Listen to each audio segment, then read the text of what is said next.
በዚህ በስምጥ ሸለቆም ነበርንበት፣ በሳውዘርን በዚህ በደቡብም ግንባር ነበርንበት፣ በኢህአፓ ውስጥም ነበሩበት፣ በሜሶንም ነበሩበት። እነዳለ ታደሰ በኢትዮጵያ ውስጥ አዳዲስ ነገር መጥተው ተንቀሳቅሰው ወደ ኋላ የቀረንበት አንድም ቦታ አንድ ቀንም ነጋዴንን ድርጅቶቻችን ቀን ልክ አሁን ነጋዴንን ብለን እንደመጣ ነው አይነት ነገር አንድ ቀን ከትግል ከመስዋዕትነቱ ወደ ኋላ ተሽቶ አይታወቅም። መነገዱ ጥቅም የመሬቷ መፈናቀል ለሰርቫይቫል በትንሽ ቦታ ለመቀመጥ ለንቃትም አሁን ጠቅሞናል። አሁን ላለው ነገር ላይ የመጀመሪያ ትልቆቹ ሰዎቻችን ንግድ የጀመሩትና በሀብሲ የጀመሩት ነገር በጣም ትልቅ ጠቅሞናል እና እንደውም ምን ነበር መሰለህ አንድ ሶማሌ ፋይሰል አንድ ቀን ያወራ እነሱ የሚያወሩት ይገርምን ነበር እና በተማሪ ንቅናቄ አይቼ የጉራጌ ንቅናቄን አይተን እዚህ ደግሞ ነጋዴ ሆነ ጉራጌ ሲባል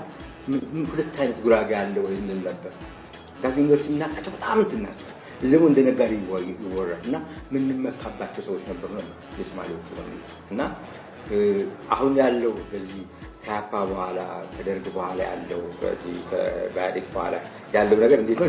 ኃይለኛ ጥያቄ የሚጠይቅ ግን በዛ በፊት በነበሩት በየትኛውም በኩል ጉራ አይደለም ግንባር በቁጥራችንና ባለን በዚህ ሀገር ድርሻ ልክ ከልክ በላይ ነው መስዋዕትነት የተከፈለው፣ ከልክ በላይ ነው የተደከመው፣ ከልክ በላይ ነው የተሞተው።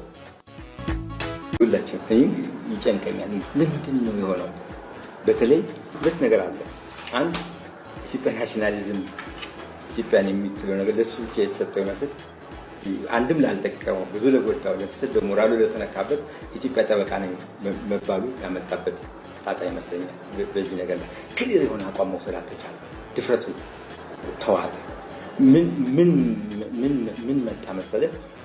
ልክ ስትጎዳ በጉልበትና በጓደኝነት ምናምን የመጣው ነገር መጣና ያቺ ብቅ ያለችው ነገር ላይ በቀላሉ ተዳፈነ። ልንገራቸው። አሁን ለምሳሌ ከተማ ውስጥ ጋዜጣ ብዙ የሚሸጠው ምክንያቱ ብዙ አንባቢ ምንድን ነው የሚያነበው? ምን አይነት ነገር ነው የሚያነበው አለ።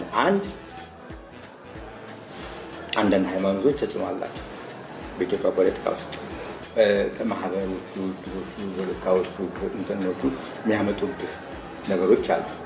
ሁለት ልክ ወደ ሀፓ ሲገቡ ሶሉሽን ይመጣል ብለን ታስቦ ተረሳ። ኦሮሞቹ ግን ድርጅት ነበራቸው፣ ብዙዎቹም ነበራቸው። እኛ ግን ከዛ ውጭ ጉህዲግ እንኳን ማቋቋም ይሞላል። የጉራጌ እንኳን በጣም ሊበራል የነበረ በጣም እንትን የነበረ ጉህዲግ እንኳን ማጠናከር ከውንና አይ የእንትን የዘር ፖለቲካ እንትን አይልም የሚል ጣጣ ውስጥ ገባል። ምንድን ነው መሰለህ በነገራችን ላይ የደርግን የሰፋ ውስጥ ጥሩ ሰዎች ነበሩ፣ ተገደው የገቡ የተማሩ ሰዎች ነበሩ። አንዳንድ የአብዮት ጥበቃ ፖለቲካ ነው። የአብዮት ጥበቃ በጣም ኢንፍሉዌንስ ካደረገው ጉራጌ በጣም የሚገርማችሁ ነገር በጣም ብዙ ነገር ያገኘንበት ማለት በለውጡ ትንሽ መሬት አገኝተናል። ብዙ የተጎዳ ነው። ብዙ ትሞች የሞቱት ብዙ እንቅስቃሴያችን የሞተው በዛ ጊዜ ነው። ይሄን ሲሆን ዶሚናንት ያወጣናቸው ልጆች ሊበሬትድ የሆኑ ነፃ የሆኑ ኢንዲፔንደንት የሆኑ እስከ መጨረሻ ድረስ ለቋንቋ ለጉራጌነት የሚመጡ ሰዎችን በዛን ጊዜ አላፈራንም፣ አሁንም አላፈራንም። እነሱ የፈሩት በኢትዮጵያ ውስጥ ተዋጡ። ምናልባት እንኳን ሰክሰስፉልም ቢሆን ከኢህአፓ እንኳን ቢሳካለት የብሔር ጥያቄ ይዞት እንደዚህ ይገባ ነበር የሚል ነገር ነው እና ምንም ስህተት አልነበረውም። ጉራጌ ናሽናሊዝም አምጥተን ኢትዮጵያ ለማምጣት በጣም አመቺ ጥሩ ነገር ነበር። ረሳ ነው በቃ አሁን የተወሰነ ትውልድ ነው ያለው። አሁን ቢሆን በጣም ትልቁ ነገር አሁን ስልጣንም ፖለቲካም መድረክም ማግኘት ብዙ ነገር ሳይሆን ይህ የጉራጌነትን ማመን ነው ከባድ።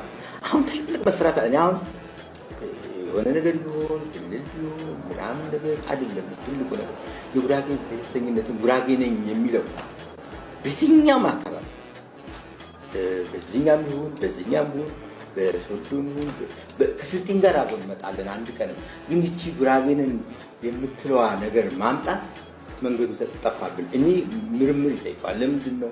በእኛ ደካማነት ነው። ሌሎቹ ኢንፍሉዌንስ አድርገውናል፣ ተታለናል፣ አልገባንም። ይህን ያህል የትኛውም አሁን የሀገሬን በጣም ጥሩ ነገር ሰርቷል። ያገሮች በጣም ነው የሚያደርጉት። አሁን የአርጎባዎቹ ከኛ ቁጥር አንሰው የኢኮኖሚ ማንሰው እንዴት አድርገው ጠብቀው እንዳያዙ ያገው አሁን ተው በጣም በከፍተኛ ደረጃ ነው ያለው።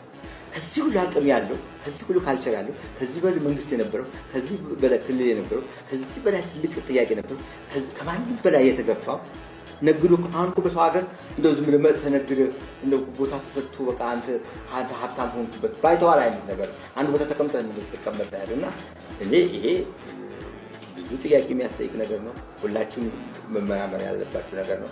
አንድ ምክንያት አይደለም፣ አት ምክንያት ነው። አንተ ያልከውን ለጥናት የሚሆን ነገር ነው። ምንድነው ይህን ሁሉ ነገር እንደዚህ ያደረገን የምትለው ነገር እኔም ያሳስበኛል። ብዙ መልስ የለኝም።